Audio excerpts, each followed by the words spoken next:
Hello, welcome to another one of my videos exploring that festive fable of Charles Dickens's A Christmas Carol. Now, I'm knocking out a slew of videos on themes in this novella. Some will be obscure themes, because frankly I don't trust the examiner that much. I can just see him rolling out some brute of a question on exam day. But that said, I still think it's important to look at some of the key themes of this text as well. And that's what today's video is going to do. Focus on the theme of poverty in A Christmas Carol. I saw this great zombie film a couple of years back where a guy turns to these university students. He says to them, "Well, girls, I've got some good news and some bad news for you. The good news is your dates are here." "What's the bad news?" asks some gum-chewing lass. Well, our lad looks her straight in the eye and gives it to her. They're dead. We've got a similar setup here. Got some good news followed by some bad news. And the good news is that Scrooge reveals that he sees poverty as a crime. In fact, he asks two gentlemen who are collecting for the poor, he says, "Are there no prisons?" The bad news, of course, is that he holds the poor responsible for their own poverty. He kind of sees it as a self-inflicted injury, poverty. He sees being poor as a crime punishable by prison, a sin that's, in a way, a measure of your own idleness. You're poor because you're too lazy to get up off your hide and do a day's graft. That's the belief that Scrooge clings to quite stubbornly in stave 1. However, in stave 3, when the Ghost of Christmas Present takes Scrooge to see the Cratchit family, it destroys that prejudice, that fallacious belief that Scrooge has about the poor. We'll look at a couple of examples. This is drawn directly from the text. This is Dickens' words. Peter, that's Bob's son, Peter himself looked thoughtfully at the fire from between his collars, as if he were deliberating what particular investments he should favour. So Peter here has aspirations to become a businessman. He's ambitious. This is a boy who wants to shin up the ladder, to ascend the social hierarchy. He's not some feckless scummer, getting up at 11, sucking down a six-pack and fumbling through daytime telly. And Bob's daughter, Martha, delivers another blow to Scrooge's long-held prejudices against the poor. This is from stave 3, Dickens' words.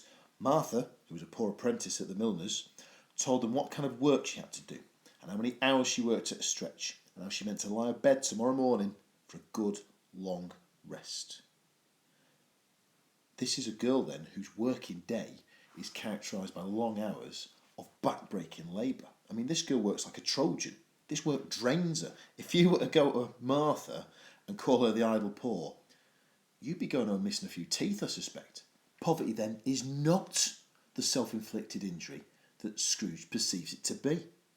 And stave 3 goes on to reveal that poverty doesn't just drain people, it kills them. Here's a line uttered by the Ghost of Christmas Present. "I see a vacant seat. I see a crutch without an owner." Well, you don't need to be Sherlock Holmes to work out who the ghost is talking about. The ghost is saying then, isn't he, that Tiny Tim is going to die unless Bob's desperate financial position, his dire, grinding poverty, is addressed, is relieved. We see here that Tiny Tim is dead if Bob cannot afford adequate provision to take care of his wee lad. And what this scene does is it compels Scrooge to reevaluate, to recalibrate his views towards the poor. Because this is not a family at home doing booze. These are not feckless wrong and shirking work. This is poverty born of low pay. And that means it is not the poor, the working class, at fault.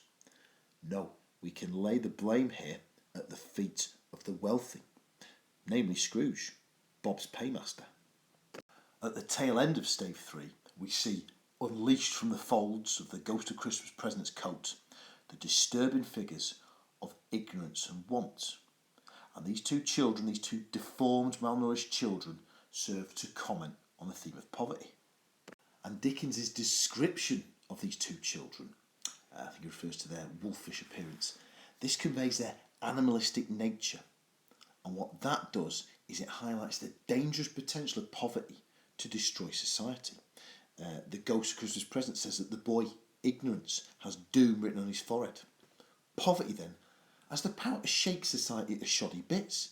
Because, I mean, how can you call yourself a civilised society if this misery, if this injustice, this body and soul deforming poverty is allowed to continue? Want means a lack of something. So poverty, basically, a lack of food, a lack of money. Ignorance refers to a lack of knowledge or understanding.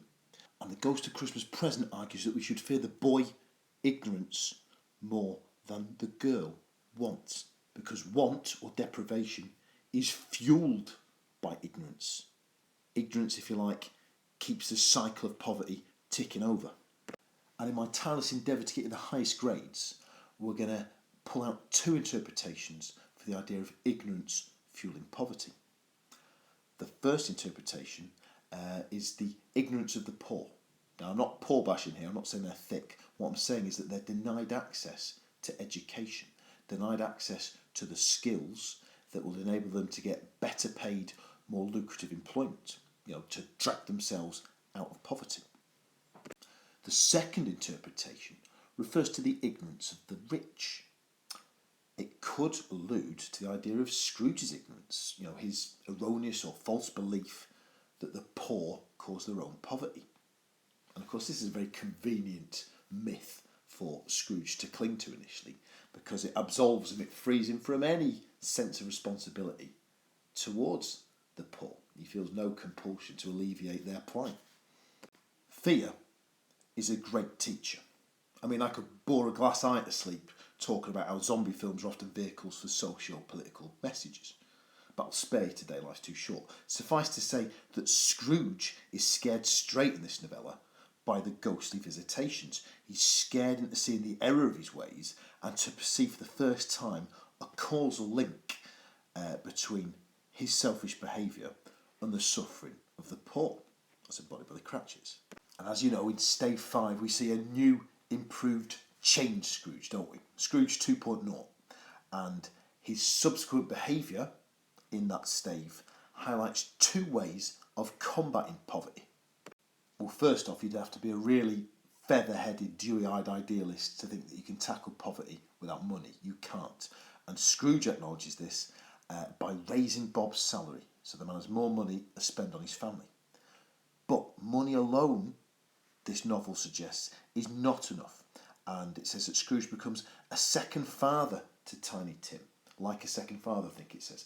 And this simile, with its connotations of family, highlights the idea that love and care, loving and caring for the poor, are just as vital as laying on the money. Scrooge's silver bullet for poverty, then, is the combination of human warmth and financial assistance. Conclusions. Great, that means Mr. Taylor's almost done with his subprime patter. Now, it's not like a Jackie Chan film, at the end you get the outtakes, don't you, where you see poor Jackie getting pounded to a pulp when the stunts go wrong. All you're getting at the end of this video is a summary of everything this video has looked at on the theme of poverty. Have a quick read.